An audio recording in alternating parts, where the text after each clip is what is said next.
I just wanted to, I don't know, am I on? I think so. I just wanted to thank you all for coming to the budgeting class. It's a lot more detailed than the other one. My name is Michelle Redberg. Most of you know me, but I'm afraid that I've not met you before. So what was your name? Francis. Okay, nice to meet you. Thank you for coming. Thank you. And I think everybody else knows me. So today we just wanted to talk a little bit about budgeting. We're going to start with budgeting, and then we're going to talk about how to get out of debt. So why don't we start with a word of prayer really quick. Dear Heavenly Father, we're thankful for this day that you've given us, that you brought us safely here. We ask that you please be with us this evening, that we learn some principles that help us use the money that you've entrusted us with in a responsible way, and help us to have a safe trip back home also. We ask this in your name, amen. All right. Okay, so up here I put this little fun thing that says, if you will live like no one else later, you can live like no one else. And Yanni kind of knew what that meant, but any other insights on what that means? Any have any ideas? It's an interactive class, it really is. I'll just start calling out names. So basically, a lot of people just want to be part of the herd. Their friends want to go out to eat, and it doesn't matter if they have the money or not. They want to go out to eat also. Come on in. Morning. Evening.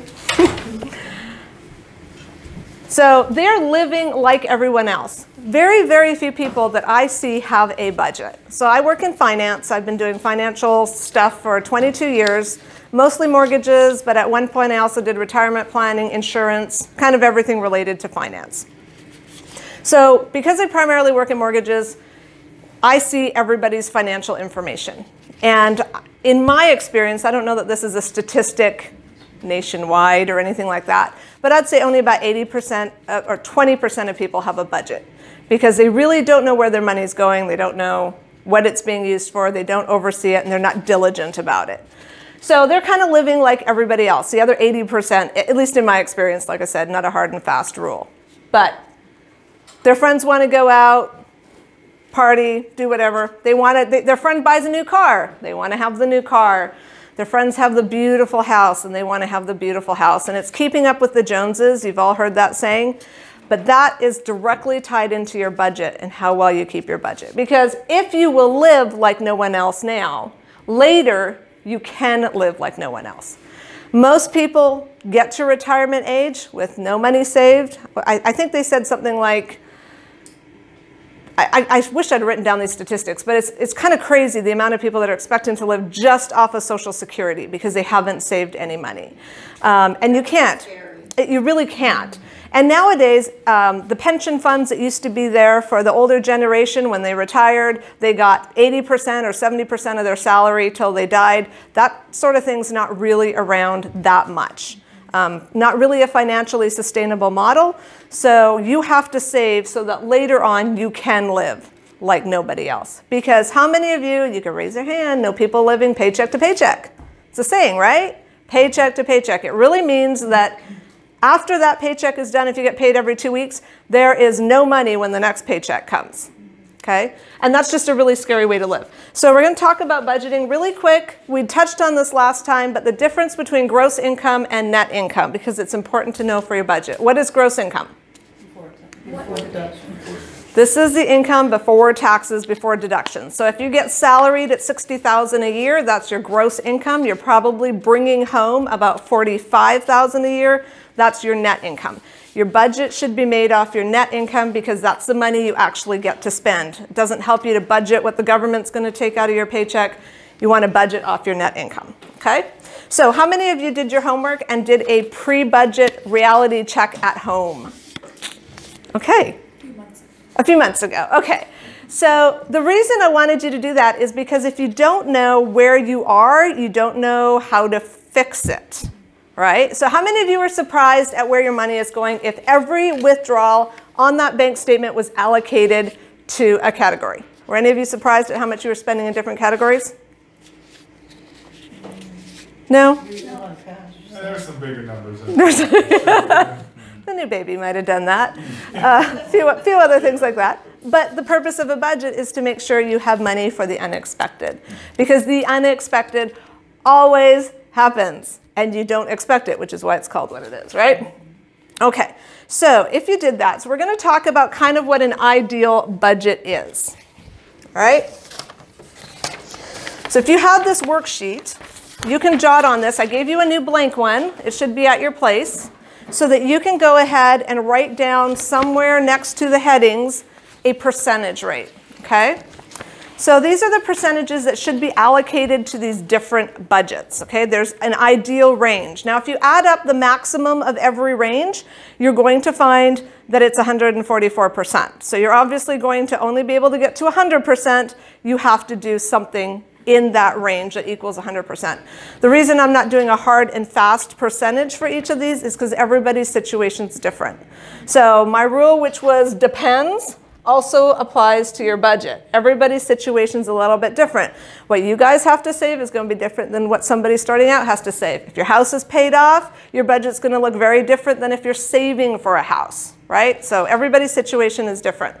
So the home budget monthly expense are at the top. The ideal range for that is 25 to 35% of your net income, okay? Now, if 35% of, now remember this is net income, not gross. That's really a big deal. Okay, your utilities should be about 5 to 10% of your net income. Transportation, this includes car payments, gas, car insurance, repairs, all that other stuff. 10 to 15% of your net income. Insurance, and I'm going to lump healthcare into this, is 5 to 10%. Okay, so that includes healthcare. Everybody's at a different point. If you have to pay for your own healthcare because it's not provided by your employer, you're probably going to have a much bigger category there. That means you're going to have to shrink one of these other categories, right? If your employer pays for your healthcare and there's no insurance costs, you know, everything's 100% covered, then you don't need to have that much in there, okay? You do always have to have life insurance. If you don't have life insurance, I don't care if you're 18 years old or older, life insurance protects the wage earner's income. You can't have a budget if you don't have any money coming in. And if somebody passes away that is part of your budget and you don't have a life insurance plan to cover them, it's a big financial catastrophe, okay? There's good life insurance and bad life insurance. We can talk about that later, but that really is the foundation of your financial house, because if the income is gone for whatever catastrophe, it doesn't matter what you have on your budget, especially if only one of you is working, if there's no money to replace the income. Life insurance is also just something that replaces income. It's not an inheritance plan for most people. So it's something that you look at by the time you hit 55, 65 years old or so. You don't really need life insurance because you should have assets you can pass on to your heirs. Okay? Debt payments should be 5 to 10% of your net income. Okay. Somebody asked me the question about how much you should spend on food. That's on the other side. Okay, it depends, right? It depends on how much money you have in your budget. But typically it's 5 to 15% or $150 per person in your household. If you're a family, per month. If you're a family of 4, that's about $600 a month for groceries. Okay? Is that like moderate, or is that like? That's kind of average. That's pretty average. If you, it depends on your lifestyle. If you have money to buy very expensive organic and all this fancy stuff and lots of nuts and things like that, that can be more expensive. But again, as part of your budget, you're going to have to take that money out of someplace else if, you know, to equal the 100%. You can't go above 100%, right? That's all your money. It's 100%. Family purchases. That would be family purchases, personal care, and pets. I lump together into 5 to 15%. Okay? You have pets at a different place. Yeah, so I lump family purchases, personal care, and pets into one. Okay. Yeah, so that 5 to 15%. Again, if you add up the high 15% or the high number in all of them, you equal 144%. So these are ranges just to kind of see where you need to move your own numbers around. Entertainment, 5 to 9%. And other under tie, the course is 10%. And you will see that in this budget, there is no money for savings.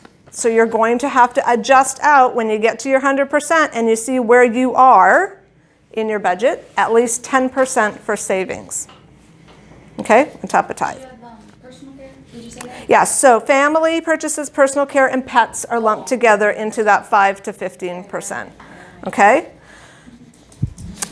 So that kind of gives you an idea on what you can work on, because on this sheet, we're going to want to have you go home. We don't have time to do that today, but you're going to want to go home and you're going to want to pencil out all your expenses and see how they come up within those categories and then adjust. I would definitely recommend, if you did the lower numbers, the 5 to 15, and you do the 5 and you do the 25% and the smaller numbers of that range, then that leaves you with an extra 25%, so 10% for savings, 15% for getting out of debt. Does that make sense? Any questions on that kind of scenario? What was the first category percentage? Mortgages are, or your home expense, so it's not just your mortgages, it includes repairs, things like that, 25 to 35%, yeah, of your net.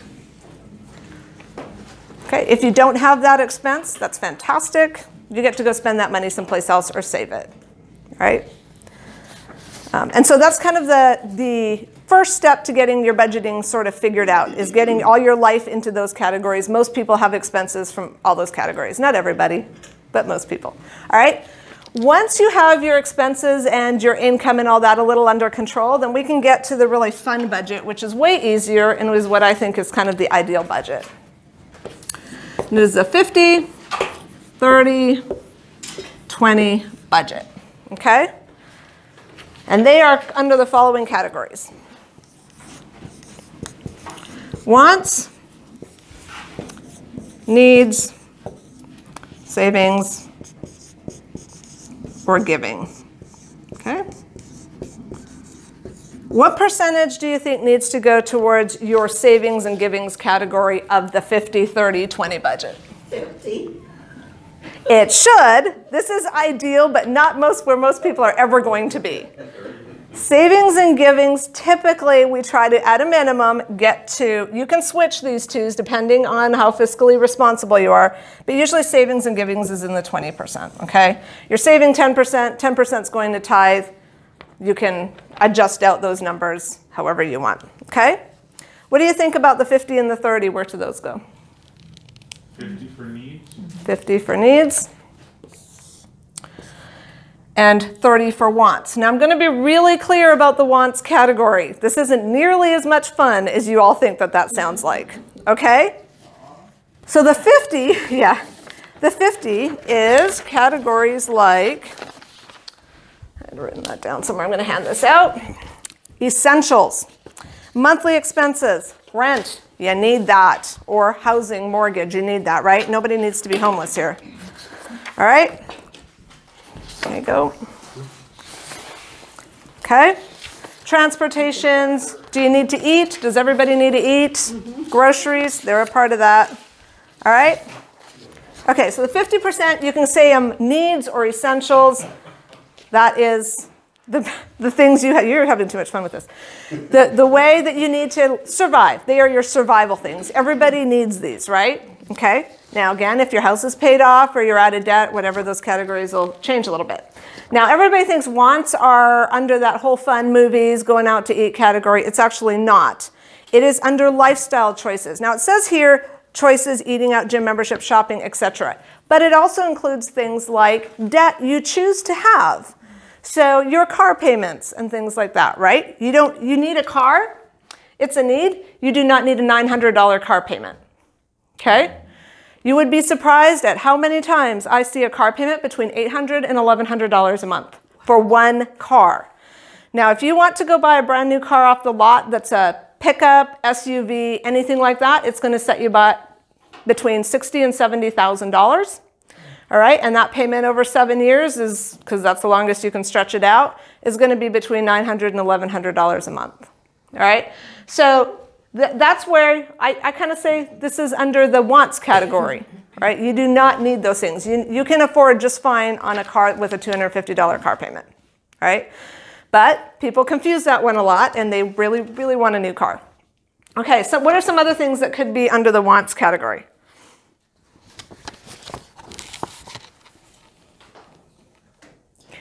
We did not bring caffeine back there, but I'm thinking it would have been a good idea. There are hot drinks, by the way, if you want. Okay, wants. What could be some other things that could be under that 30% wants? This is where a lot of people spend money that they don't need to or are confused that it's a necessity. Okay?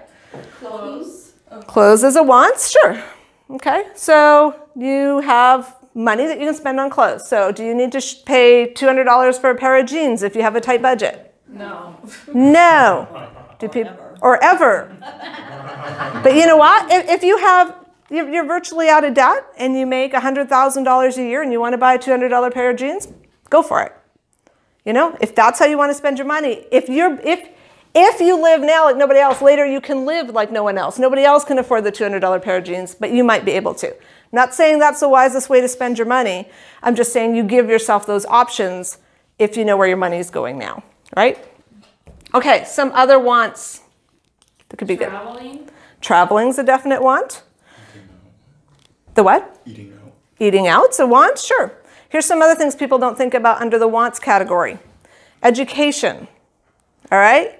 So we talked about somebody asked me about student loans last time, and so I wanted to touch on that a little bit.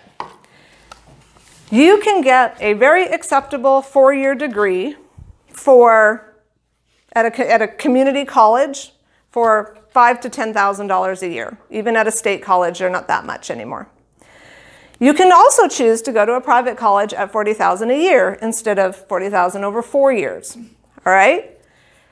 People sometimes feel that they need to have that very expensive college education in order to get a job, or they feel they have to have a college education to get a job. I'm not saying you shouldn't have a college education. What I'm saying is, when you look at your finances, you need to consider whether you're going to use that college education to actually make more money. And I say this because I see a lot of people with $150,000 to $200,000 in student loans at a job paying $15 an hour that they could have had without that 4-year degree. Okay?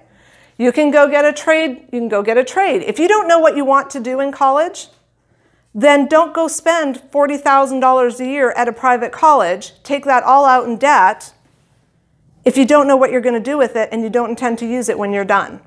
Okay, I know a lot of people that are in their late 20s that are complaining on social media that they will never get ahead and never be able to buy a house, never be able to get out of debt. But they have chosen to go to private colleges, get masters at those same private colleges, sometimes multiple ones. They have $150,000 in debt, let's say. And you're right, that choice has affected their ability to be able to do some of the other things because all their friends did it, okay? Not saying a college education isn't a great thing, but you'd be surprised at how many people have a large fortune in student loan debt working in a field they did not need that degree for. Okay, it's something to think about. And it affects what you can do dramatically in the future. So student loan debt, really quick from the perspective of how those get paid back in your budget, you have multiple choices. Fully amortizing over 10 years, amortizing means it's going to be paid off. You make payments that in 120 months is paid off. Fully amortizing in 20 years, which is like an extended payment plan, fully paid off in 2 years or 20 years. And then you're actually out of debt on that. But on the federal student loans, they have all sorts of really cool options that will never pay them off. And they're called income-based repayment. They are deferred. They have a lot of things that are floating out there that are not fully amortizing. To give you an idea on how that affects a home purchase, because that's the biggest financial decision you're ever going to make, if you have student loans that are not fully amortizing, okay, and that means they don't report on your credit report with a payment of whatever, X amount of dollars that pays it off in 10 or 20 years, then we count 1% of the student loan balance.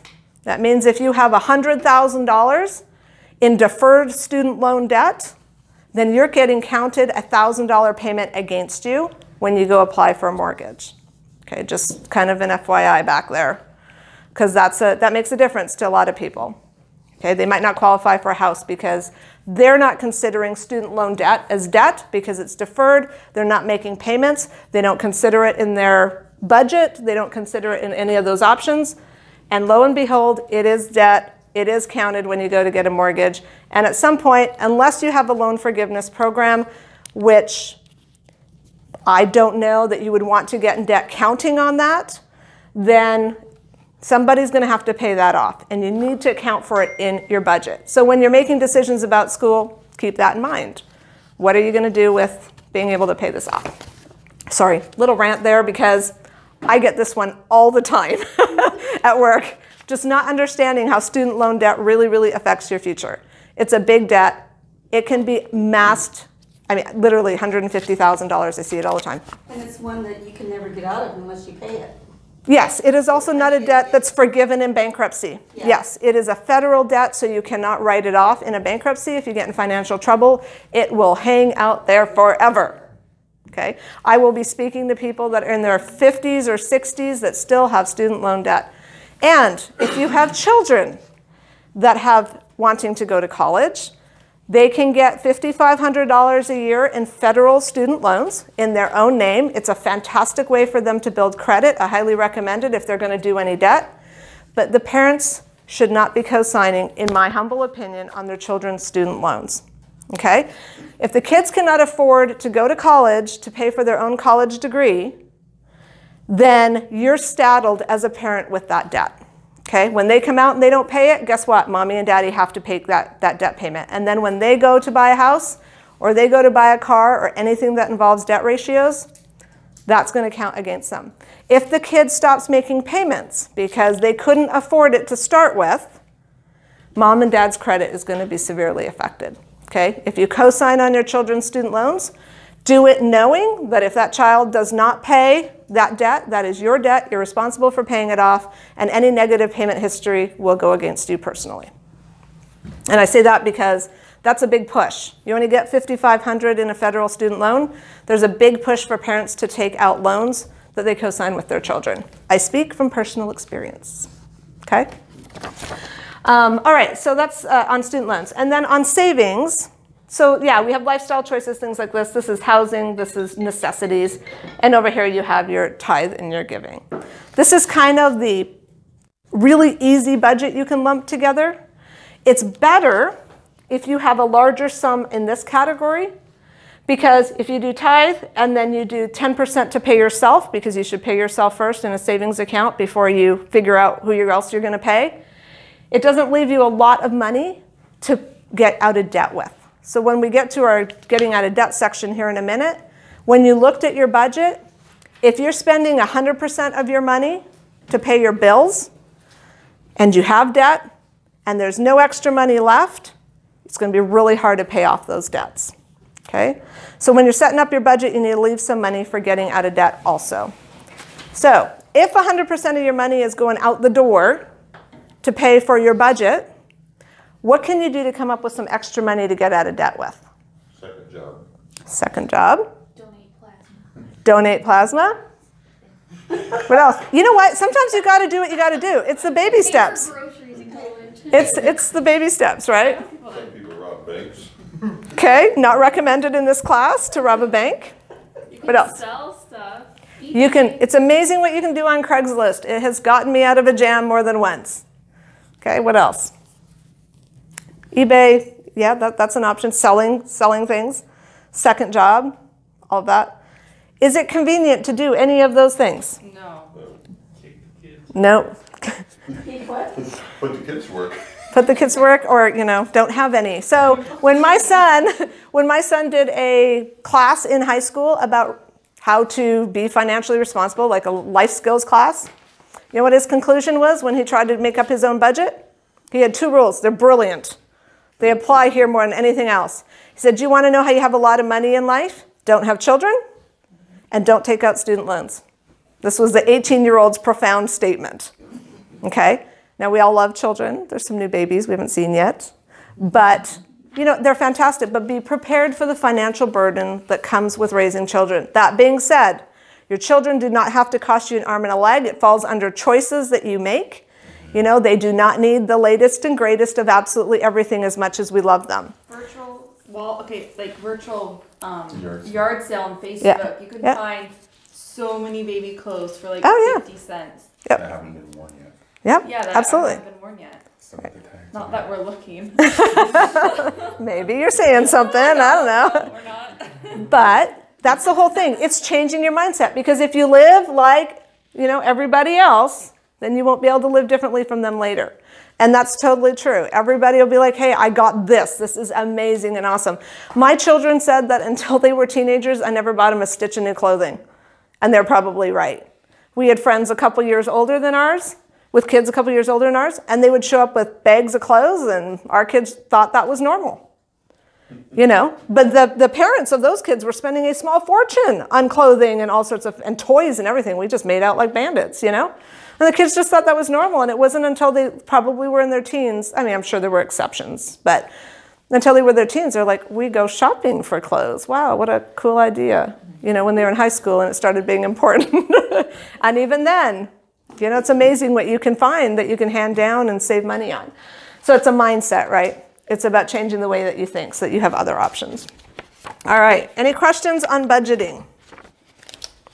I have ones on loans, but student loans. Okay. I'll ask you after. Okay. All right. What did I do with my notes? Sat them down somewhere. For people that give, their giving is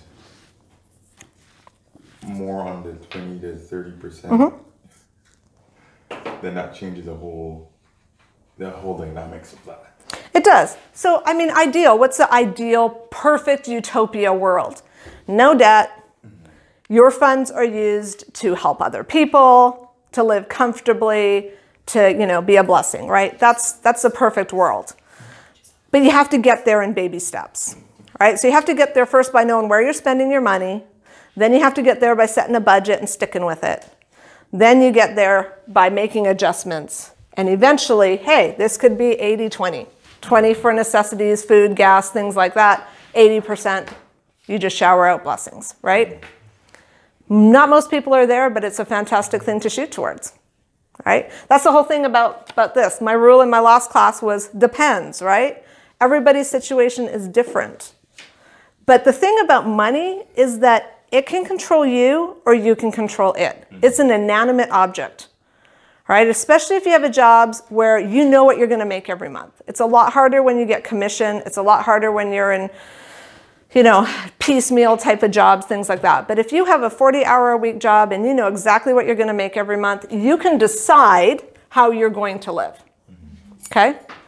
And then you make that decision and you stick with it. So one of the things that I do is a lot of people go to an all-cash budget. That's fine. It can be hard to pay for bills with cash. So a lot of things online, we use bill pay and we use all those tools and everything, so you have to have money in the bank to do that. One of the things that I do, though, that I think is really a good way to keep us on track is I do use cash for gas and food. Okay, so I have an envelope in my purse with cash in it. I take out every pay period, the amount that we have for cash and food. We spend that. If it's gone before the end of the next pay period, then we're eating rice and beans. Okay? And if you're out of gas, you stay home. Most of the time, yes. Don't have to go to work. And you just watch that. You have to be careful, right? So if you go, hey, we're going to all go to Portland, we're going to go shopping or whatever, and you go, I got enough gas to go to work, you get to make a choice, don't you? You can stick with your budget, or you can go to Portland and pull that money from somewhere else. But there's always consequences when you start pulling money from somewhere else. Because where it almost always comes from is that little extra that you really need for something else, right? So you're just kicking the can down the road. It is very hard to live like that, to have an envelope with cash, that's all you're spending. But we spend most of our money outside of our budget at the grocery store, clothes shopping. Fred Meyer has everything, right? You can go to Fred Meyer, you can spend all your money in one store. You can buy gas there, you can buy clothes there, you can buy everything. So with the bills, it's not that difficult. Your bills are whatever your bills are. Your car payment doesn't change from month to month. Your mortgage payment doesn't change from month to month, all that. But where people get into trouble and blow off their budget is going to Fred Meyer, stopping at Starbucks, doing whatever, right? If you're going to do those things, it's coming out of that envelope cash. And if you do that and it's all gone, you're eating what's in your cupboard if you're really, really dedicated to your budget. Okay? And what it helps to do is know what the reward is of having a budget. So if you go, you know what does this look like? I can live like no one else. What does that mean to you? For everybody, it's different. Okay? Maybe it's an exotic trip. Maybe it's a new house you couldn't afford before. Maybe it's buying that car. Maybe it's giving charity, you know, building a church someplace, doing whatever. You have to figure out what this is, because if you don't have a reason for this, then this doesn't matter. It'll be way too easy to forget this and not care if you don't have a why. Why are you doing this? You're doing this because you have a goal. And if you don't have the goal, then it's way easy to forget this in the day-to-day stuff. So what is your goal? Got to figure that out. That needs to be written at the top of your budget. What is your why? Okay? So, all right. So when we talk about getting out of debt, it's really, really hard to do that if you don't have any extra money. So we talked about how you can come up with some extra money. Okay? Any other questions about budgeting besides having to go home and do it now? Well, I get the idea and Yeah. like maybe, I don't know, but just, so each month you just look at, okay, this is the set amount I have, and then you just, like, I guess it would be easier if that cash envelope is gone, you have nothing else to spend. But it's harder when you're on a card and I don't know, I guess just putting it into action. All right, so to put it into action, that's a great point. I didn't touch on that at all. So I can tell you what I do that works really well for me. Everybody's going to be different. I divide my month into 2 sections. Okay, if you get I get paid every 2 weeks. So I have a notebook. My husband will laugh because I've had this notebook since we met. Not the same notebook, but a notebook. Many notebooks. Okay. I call it my brain. It's called my house brain. It says house brain right on the front of it. Okay, it's one of those spiral 49-cent ones that you get at Fred Meyer. And every month, so I get paid twice a week, so it's harder to do it like that. But let's pretend I get paid on the 1st and the 15th, okay? Most people either get this or the 5th or the 20th or whatever, right? Okay, on the 1st, I have to pay my mortgage. Okay. I have to take out whatever my money is for food. This is my cash. Okay, this is my cash for gas and stuff like that, okay? My insurance comes out on the morning, on the 1st. You know, some of the other, say you have a couple credit cards or something like that, right? Those come out on the 1st. And then at the end of the month, you have usually utilities. Okay, what are some other bills that could come up? Credit card payments, again, if you have a whole bunch of them, could be at the end of the month. Student loans could come out at the end of the month. Gifts to grandkids. Grandkids. Okay. Right, so what else? So, because usually a mortgage is always due on the 1st. Okay, so yeah, that can come out on the 15th. Whatever pay period you're doing that on. Or you can split it and do out of each paycheck. Some people do it that way. Okay? And on the 1st, I sit down. The money goes into the bank. And this is for real. I really do this. I take a highlighter pen, and I mark off when I've paid the bill. So I sit down and I pay all my bills on one day, on payday, from the 1st to the 15th. And then you highlight it on your... I highlight it in my little brain. I know there's all sorts of sophisticated software, if you're into that will probably do this for you. Okay, mint.com has some. There's some other good ones. I like Mint. I don't know. I mean, it's kind of scary giving them all your information. Just all your information and everything, but then you can pull it up on your phone and know I've spent $257 on groceries so far this month. I mean, it is handy in that way. So mint.com does do it in an electronic format for you. So because it does sync with your bank accounts, it does sync with your bills, it really all talks in there. So you sync with your credit cards as well? Yeah. Yes. It's actually really pretty sophisticated as long as you're comfortable giving somebody all that information. And every dollar from Dave Ramsey has a... Yes, he has another one. And they're both pretty good. I think that mint.com has more syncing capabilities than every dollar does. Yep. So you can do it. But if you're old school, like me, I just do it like this. I highlight off what I've got done. And then because you have a budget, right, you know at the end of your pay period, you have, let's say, $500 left. You move that into savings. And you should have a balanced budget. And you should not have to go back into your bank account, right? Because you've paid your bills.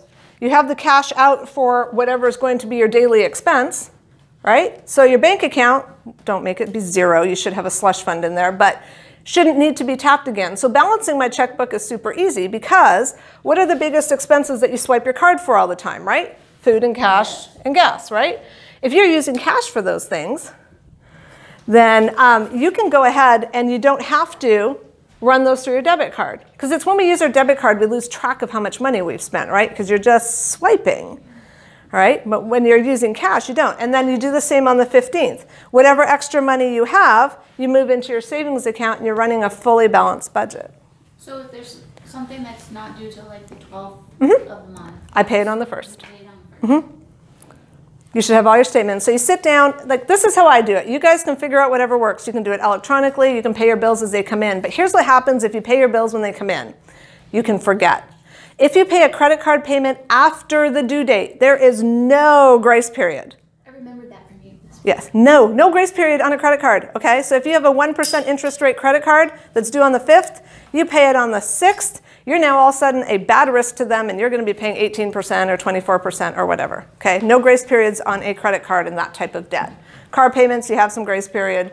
Mortgages, you have a 15-day grace period. Credit cards, there's virtually no grace period if you do not pay it by the due date, okay? So I always just pay all my bills on the 1st and I don't have to worry about it. Yes? We've learned with electronics, Mm-hmm. you have to make sure we pay ours are all paid by electronic. Right, bill pay. But we pay it like 5 to 7 days Yes. before it's due. Right. Because sometimes there's a holiday, sometimes there's a weekend, Mm-hmm. and it doesn't make it there by the due date, and you're Right. right, that Right. hurts. So I don't like, yeah, you can set it up completely electronically. I am too much of a control freak with my money, so I actually like to push the button that says I've sent my money to pay my bills. I don't like the idea personally myself of giving the bank, or whoever the creditor is, the authority to withdraw the money. If you're going to do it electronically, I think it's much smarter to do it on your side with bill pay, because on bill pay, you still control it coming from your bank. If it's on the other side, you know, they're like, oh, it's so convenient, we can do the withdrawal for you. You're authorizing them to have access to your bank account to withdraw money, okay? I have seen it go bad. Thanks, babe. I've seen it go bad with, you know, cable companies and things like this that all of a sudden just like, oh, we're going to take out a payment and you've canceled it or whatever. You're giving up your ability to control your money. It's much, much better to set it up at bill pay at your bank so that you control it going out than just authorizing everybody just to have access to withdraw whenever the bill is due or they feel. The other downside to that is if you have a revolving account, so these are credit cards, right? If you have a revolving account, that payment changes. Your utilities change month to month. So you need to kind of be somewhat aware of that, because if you have it set up electronically to be $100 to your utilities and your utilities are $125 that month, you didn't pay your full bill. All right, so you want to watch that a little bit. But yeah, so I just do it twice. I just don't have time to do it every single time the bill is due. So I pay the first half of my month bills on the 1st. I pay the second half of my month bills on the 15th. Can you bring your home brain next time? Can I bring my home brain? No, it really looks just like this. I mean, not all these debts, but yeah, and I don't have grandkids. But yeah, it really is, Corey will vouch for me. It literally looks like this, except I have the amount by it, you know, whatever the mortgage is, whatever the bills are, the amount's next to it. And then I just highlight it out, and then I just put at the top of the month. I do put down what the due date is, but I try to pay it all on the 1st and all on the 15th. I can go back 28 years and tell you exactly where my paycheck went. Yeah. That's really good. Yeah. That's really What about paying individuals online, like sending them a check online? Because we're not doing that anymore. We've done that a couple of times, and we think that the check has been taken out already, but it hasn't been. 3 weeks later, and then it comes out, and then you didn't see that you didn't have enough money, and then you go under because you thought you were all taken care of. Right. So part of that has to do with checks. You wrote a check, and it did not hit your bank for 7 to 10 days. Okay? So this new generation, my kids are part of that. They just log into their app and they go, I have this much money, because everything happens in real time. So you've gotten kind of used to that. When I swipe my card at Fred Meyer, that money is out of my account before I get home. Okay? So you kind of have to, if you do that type of thing, and it's going to say it's going to take 3 to 5 days, whatever, it has to come out of your budget, or you have to have enough money in there. Because you get really spoiled. I get spoiled like that too. You just pop on and go, how much money do you have? Right? Because you think it's real time, and then something doesn't hit, and if you're running a really lean budget, there's no extra money in there, right? So what you want to do when you want to put this in, and you have your money in here, and you move this money over to savings, is you don't want to go to zero, all right? You want to have $200 to $500 in here that you just have forgotten about. When you're running a budget, and you have $1,000 come in this on the first and $1,000 come in here, and you pay all these things out, you really should have $200 to $500 that's left in this account that you don't get to spend. It is just there as insurance. All right, so that, oh my goodness, you were on a cruise and you totally forgot you did this, right? Okay, so it happens, life happens. We're all not perfect. And so you sit there and you just have to have that little buffer in there. Yes? A lot of banks actually encourage you to do that because if you have a certain amount, minimum amount in there, they don't charge you a service charge. Right. If you're banking with a bank that charges you a service charge, go talk to a credit union. They don't do that. But yes, the big banks are definitely, they encourage that because they do charge a monthly fee for maintaining a small balance. Okay, so that's one of the ways to kind of look at that. So now when we go look at getting out of debt, you need to have some money to accelerate this process, all right? Any more questions on the budgeting? Just leave a little slush fund in there and it helps when that happens.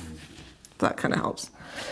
All right, so when you're working on getting out of debt, before you get out of debt, you have to do a couple other things first. You don't have to, you really can do whatever you want. I just made that sound very definitive. It is very highly recommended that you set up an emergency fund.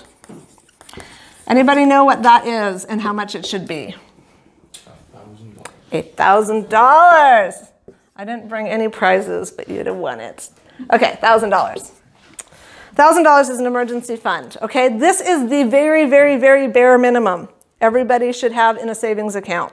All right, this does not count the limit that you have available on your credit card for emergencies. No, credit cards are not for emergencies, okay? The $1,000 is your emergency fund. Before you start getting out of debt, get your $1,000 emergency fund in your savings account. Why is that important? Because the unexpected happens. That's right, and what happens if you don't have an emergency fund and the unexpected happens? You go in debt. You go in debt because you put it on a credit card or a store card or whatever it is that's going to save you when your dryer isn't working. Okay, we are drying in front of our wood stove, our laundry right now, because it's not in the budget to buy a dryer. Okay. It's not budget, it's just yeah. on order. So, emergency fund, $1,000. Do not work on getting out of debt until you have this, because if you don't have this, you're going to get into debt when life throws you a curveball. All right? Then, the next goal to try to achieve in your financial little world is what? After getting out of debt. Or before you try to get Don't it. you want 3 to 6 months of expenses? You've done a little Dave Ramsey study. Not expenses, Okay. but of your income. 3 to 6 months, once you have this, of your income needs to be in reserve. Okay, why is that important? Wait, can you break that down a little again? Okay, $1,000. Before you do anything else, $1,000 needs to be sitting in your savings account for emergencies. Okay? This is kind of a simultaneous thing with getting out of debt. Okay? But you want to start working on setting aside 3 to 6 months of your income in reserve. Okay, that means if you make $2,000 a month, you need to have $6,000 at minimum in savings. Why does that matter? Okay, you guys aren't allowed to answer any more questions. Over here. Lose your job. Yes. So if you lose your job, what are you going to live off of if you don't have unemployment? Those credit cards. Those credit cards, right? You're going to go into debt. 3 to 6 months is really the goal to have in savings. This is like your this is your little fires. That's horrible. And this is your big fire, okay? So when my husband is rollerblading and having a lot of fun with his friends and shatters his ankle and it requires a plate and 7 screws, he's not working anymore. And you're gold at that. Yeah, you need to have... And I don't think we had insurance at the time. We did not have insurance. No medical insurance, okay? 3 to 6 months income in reserve. And I will tell you, when it doesn't matter if you have medical insurance, when you go to talk to the hospital and you're like, his leg is moving in ways it shouldn't, they go, you need to put a big old deposit down, okay? They will see you in the emergency room, but they will not do surgery without cash. Okay.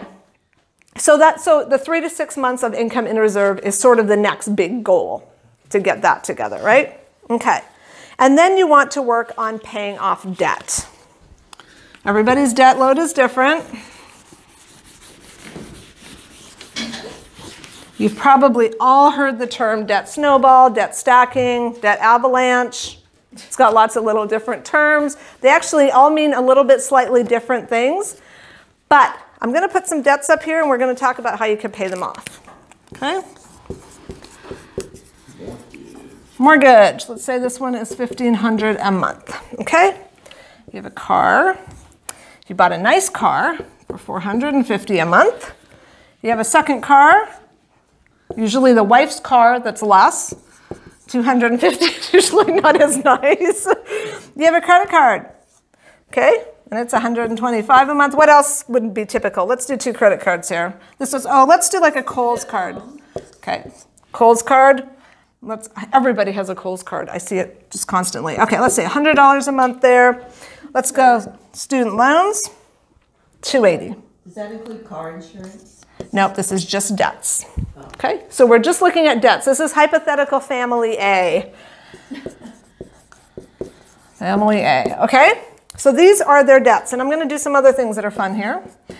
They're paying 5% interest on their mortgage, 6% on their car. The wife's credit was better. She got 3%. This credit card is 18%. Not as nice a car, but she got 3%. Okay, Kohl's is usually 24%. They're not a great card to have. Student loans are 3 to 6%, so we'll go 5%. Okay, you have an extra, how much extra does family A have to apply towards their debts? They've got their $1,000 emergency fund. They're working on their 3 to 6 months in reserve. So how much do they have left in their budget? Give me a number. $150. $150. Okay. That's really slim. But you know what? I will tell you that when I look at mortgage applications all day long, one of the things you have to provide me with is a bank statement. Okay? A vast majority. So majority is everything over 50%. I would say 60 to 70% of people have less than $10 in their savings account. Okay? So they have 150 in their savings account, and they use up their checking account paycheck to paycheck. Okay. Now I also can see what they're spending their money on, and almost every single one of those families is swiping the card at a fast food restaurant and going out to eat a lot. All right. That affects your budget dramatically. You know, Corey and I went out on date night. It was like $35 for the 2 of us. It's like, wow, that's a lot of money. You know. That's a week, yeah, and I do look, I'm like, I could feed my family for 4 days on that. That's a lot of rice and beans. Okay, so these are the interest rates. What debt do you think you should pay off first? Kohl's. Kohl's, yeah. Yeah, 24%. High interest. Oh, yeah. Get the high. Okay, interesting. That is a universally accepted concept, that you pay off your highest interest rate debt first. If you want to pay the least amount of interest over time, that is the way to go. But if you want to get out of debt faster, there's a different method. Okay? Take the smallest debt, right? So what's our smallest debt here? It is Kohl's, looks like it. Kohl's is not a second Kohl's. Oh, Kohl's is still. Oh, really? Was that where you were going and I just said the wrong thing? Okay, just 24%. Yeah. Okay, so I should have messed that up and changed that so it wasn't quite so obvious. Okay, so 100%. So now you have 150 extra cash floating around. What if you only got 10 months left on the car? What you should have done is on the other side written how much you owed on all those things. Yes, I could have done that. I could have done a balance. Isn't that what you're wanting? You pay the less on what you owe? Yeah, so it doesn't matter so much what the balance is because it's a rather complicated calculation I'm not going to do here because I don't have it on me. But there is a way to calculate it, and I'll give you guys the link to it. But the principle is that you take your 150 extra that you have, okay? Because it isn't, it is the smallest balance, so I do have to do that. You are right, babe, sorry. Okay, so student loans, we owe how much on student loans? $300 a month payments, probably $25,000. And Kohl's at $100 is probably $750. And this credit card at it's a great catch. This is probably $1,000. This car at $250 is probably $8,000. This car at $450 is probably $21,000. And this mortgage at 1,500 is going to get you like 180. Okay. All right. So the way to get out of debt, now debt avalanching, when I said there were different terms, really is taking the highest interest rate debt and paying it off first, because you will pay the least amount of interest over time. You would take that 150, you'd apply it to this $100 debt with the highest interest rate and pay $250 that month on that debt until it's paid off. But debt stackings or snowballing is a little bit different, where you don't worry about the interest rate. You look at the smallest payment and the smallest balance. Okay, so you're going to take your 150 extra, and you're going to take that and you're going to chunk it down on here until this is paid off. Then you're going to take how much? The 150 plus the 100 that you've got extra, and what are you going to apply that to? The credit card. The credit card, right? Right. So you're going to now have, so you're going to pay on this one $250 because you've got your 150, and then when you pay this one off, you're going to be paying $325 on it, right? Yep. Okay, until it's paid off. So it's going to get paid off pretty quick. In 3 months, this credit card's paid off, right? And then when this is paid off, and this is paid off, you're going to take that $325 and apply it to which one next? Probably the car, right? So $325 and $250 is $575. You're the math person. Okay, $575. And you're going to apply that to that debt until that is paid off. And you're going to keep going that way until you are completely out of debt. It's the fastest way to get out of debt. It doesn't work unless you have this to start with, because otherwise you're just paying your minimum payment. If you have a credit card and you look at the minimum payment on that, and if you just pay the minimum payment, it does tell you now by law how long it's going to take for you to pay off that debt. Okay, so that credit card says if you make that minimum payment, it's going to take you 18 years and 4 months to pay it. It is. It's like that ridiculously long. It's this really long thing. So if you pay more, you actually can pay it off. And with especially some of these credit cards at 24% or 18% interest, you are paying so much interest. To give you an idea, if you owe $15,000, lots of people have that much on credit cards, okay, at 24% interest, you are paying somewhere in the neighborhood of probably $350 a month in interest only. That's why we start with the high interest rate. Well, yes and no, but if you take the 150 and you just apply it to this one, it won't get paid off as quickly as if you're paying this one off with the lump amounts from the other loans, right? So there's a calculator. I wrote it down, so let me make sure I have it. That gets you there. Oh, I might have to email it to you guys because now I don't see it. There's a calculator online. You can just Google debt stacking calculator or debt snowball calculator, and you can actually put in your debts, your monthly payments, and your balances, and it will tell you what to pay off, and it will tell you when they're going to be paid off. So that's a pretty handy little tool to have. I don't know where I wrote it down.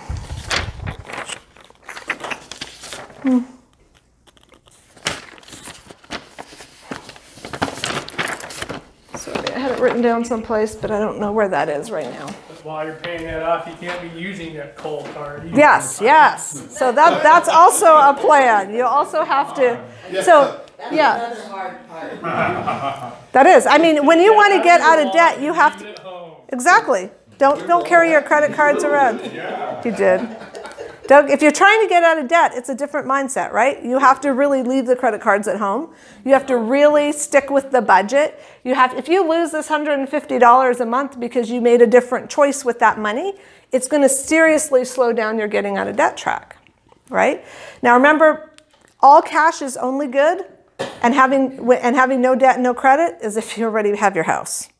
Because if you're operating completely off of cash and you have no debt, you also have no credit. And if you have no credit, it's really hard to buy a house. Okay, so then it comes back to paying this debt off and then using it responsibly. And we'll talk a lot about credit in the next class because there's lots to know about how credit works. And you can control credit. You don't need credit to control you, right? But I have seen a lot of people take financial classes, particularly young, newly married couples that are really wanting to do all the right things. They abolish all their credit, pay everything off, go to a cash lifestyle, try to buy a house in 3 years, and they have 0 credit scores. Okay? So all cash and out of debt's fantastic if you own your house and you don't need to ever have credit again. But because credit affects every aspect of your life, renting an apartment, getting car insurance, it pretty much is infiltrated everything, then it's better to be out of debt but manage the credit responsibly. Okay, just because you have credit doesn't mean you have to have debt. You can pay off your credit card every month, be debt-free, but still have credit. Okay? So that kind of covers everything that I wanted to do today. And if you can get to that point, there are some credit cards that give some really amazing bonuses and stuff. And if you're using oh yeah, for mileage, cash rewards, things like that. Oh, absolutely. You can use it responsibly. You know? Which one do you suggest? This is just kind of fun. I have a lot of them. I don't have too many of them. But usually I get them when they have sign-up bonuses, like a 50,000 point sign-up bonus. Yeah. Like American Airlines Sure. and stuff like that. Oh, well, this is just a fun. There's not really useful information on there. Well, It's just. you can only get those if you have some kind of credit. If you don't have credit, That's true. Yes, you cannot get those credit cards unless you have like a 740 credit score or better, or 720 or better. Yes. We had kind of a funny thing happen to us. We were in Europe for quite a few years, and we would come home once a year to spend a month here in the States. Well, when we was home, we'd be like at a store or something, and 10% if you sign up for a card. So we would do it, and then we'd go back to Europe. And what was interesting is finally when we sat down and we decided to clean up our credit, we did a credit from the credit bureaus. And we had 33 credit cards. Oh boy. Now, we weren't using them. I mean, some of them hadn't been used for 10 years. But they were still on our record. So we had to individually go and close each one of those. Stuff like So smart thing to pay attention to on that one. It is so easy. I swear I get offered 25% off if I'll just sign up right now. 2 things to keep in mind. 1, it's a hard credit pull. It affects your credit scores by about 5 points every single time you do that. Don't do it. 2, if you have a card, you're much more likely to use it, right? And 3, a lot of store cards have an annual fee. So if you get the card and then you throw it in the back drawer and you go back to Europe, you got lucky. Because what could have happened, they could have charged you a $79 annual fee. You didn't pay it.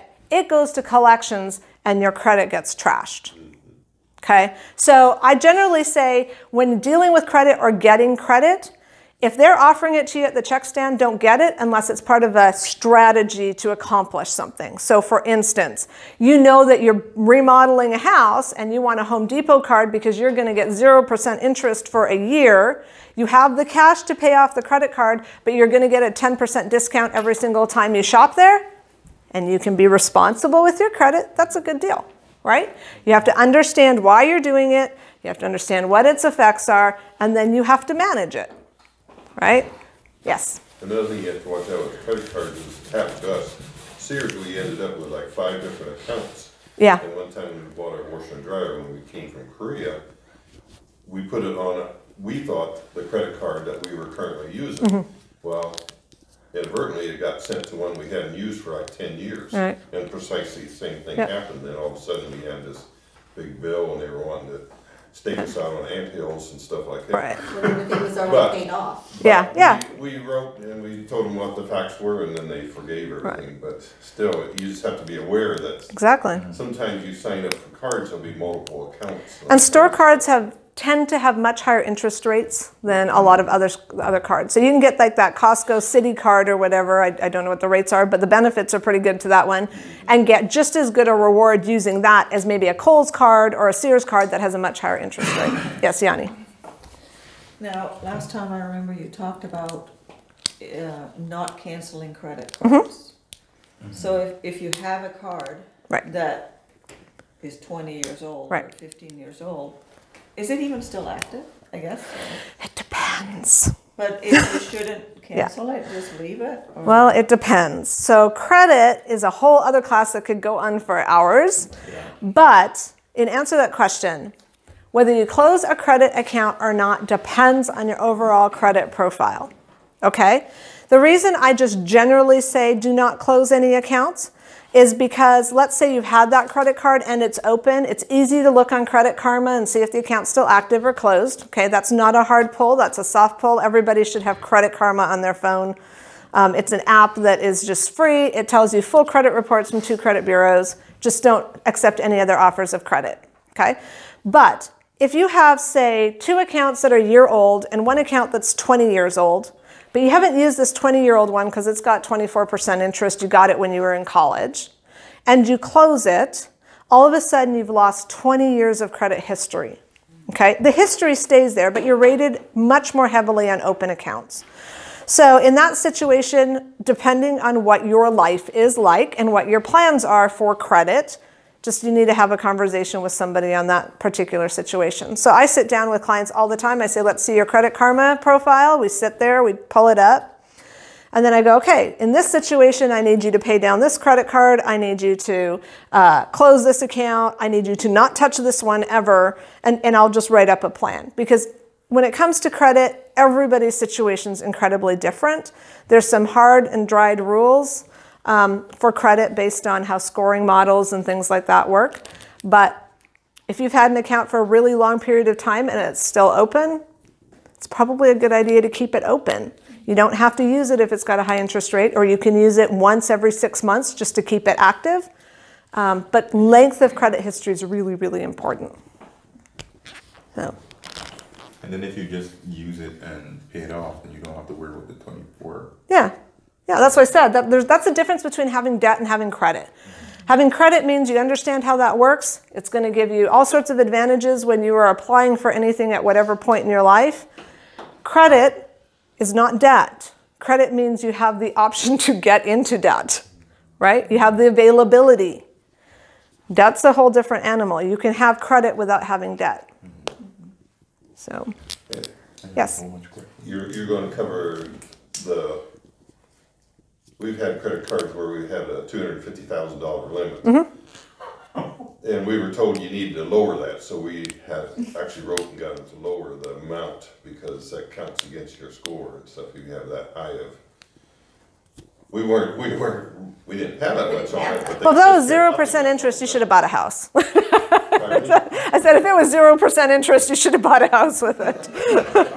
No, it wasn't 0% interest, but they just kept, as a year because it just kept raising it. They kept raising it. I mean, it depends. That's the whole thing about credit. It depends on everybody's individual profile as to what they should do, and it depends on what your plans are with the credit in the future. When it comes to credit, there's a lot you can do to manage it and utilize it for your benefit via points, via rebates, whatever your plan is. Credit can be a good thing in today's society. It's a necessary thing.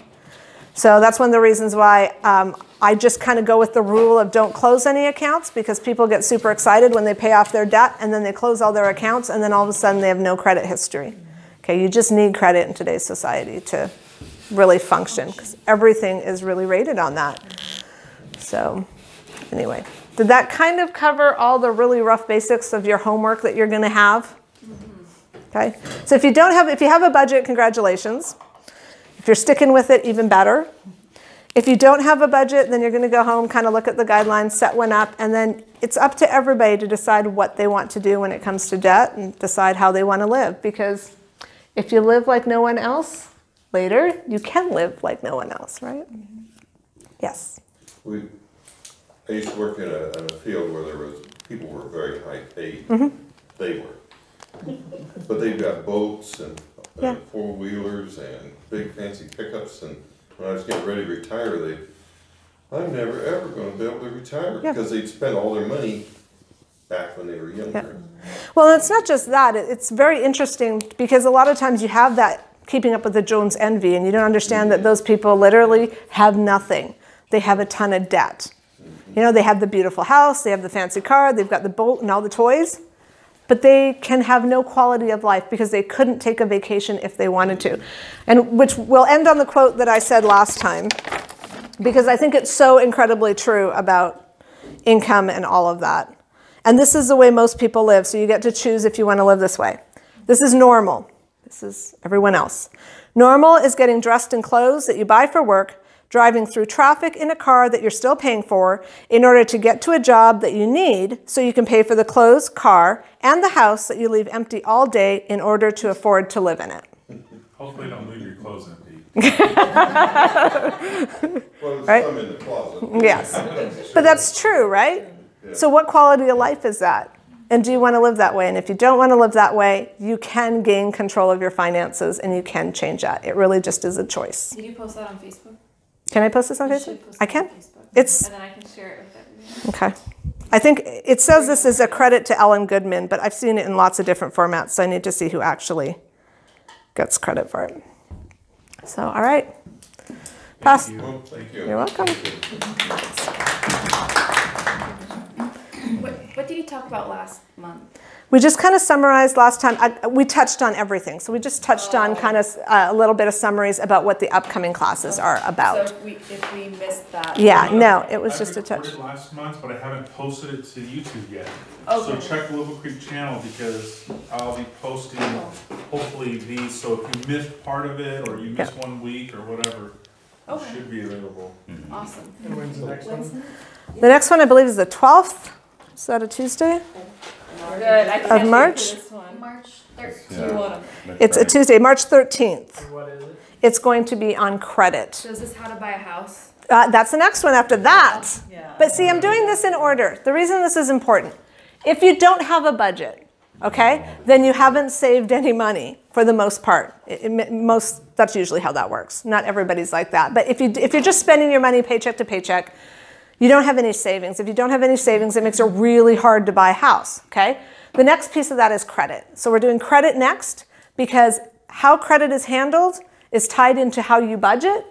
And after that is buying a house, because those two things have to be in place before you buy a house to do it successfully. I have a lot of questions. You have a lot of questions about credit? Yeah. Credit's fun. I love it. Did you say the next one is going to be the 13th? The 13th Okay.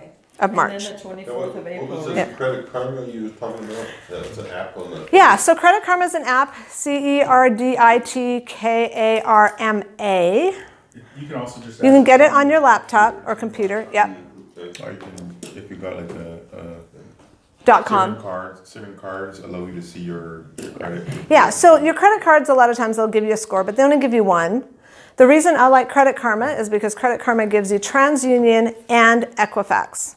Okay? Those two give me a really good idea where you're at overall. And they also let you look at your full credit report because your score isn't everything. I mean, it's a lot of everything, but it's not everything. And if you can't see your credit report, then you don't actually know why your score is the way it is. So with Credit Karma, it's free. It's not a hard hit on your credit. It updates every 6 days. So every 6 days you can see what's going on. And you can actually go on there on your computer. It's easier than on your phone or else it's tiny, tiny little print. But you can look at the full credit report and it will do everything. All the derogatories, the collections, just it's a full credit report. It helped me one time, and I just was checking it randomly, and I had been seen in an ER, like in Kentucky. Yeah. And they put in the wrong zip code, and they were sending the bill to Appleton, like Washington or something. I never got the bill. Right. And they I'll were send a sending me- medical all of a sudden- collection. All of a sudden, they're sending me to collections, and I didn't catch it until I went on the Credit Karma and I saw, you know, and then I called them and then figured it all out. But yeah, it was very handy that way for. It's just a good, I think everybody should know what their credit report has on it. Because when we talk about credit, if you guys all do Credit Karma before we do our credit class, you're going to understand a lot better why I'm talking about certain things the way I am. Because we'll be talking about how credit scores are calculated in a lot of ways. And it has to do with available credit, it has to do with collections, it has to do with a lot of stuff.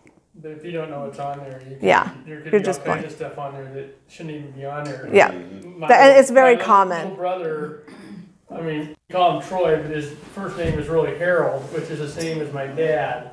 And so when he went to get a loan one time, there had been so much stuff cross-referenced between him and my father, stuff that was on his credit, what wasn't even his, and stuff on my parents. So it really would have messed him up if he hadn't been paying attention. So he had to go and get that. Yeah, they are for-profit companies, the credit bureaus. Their goal is not to make sure that information is accurate. Their goal is to sell your information and make money. Okay, so they're not a government entity.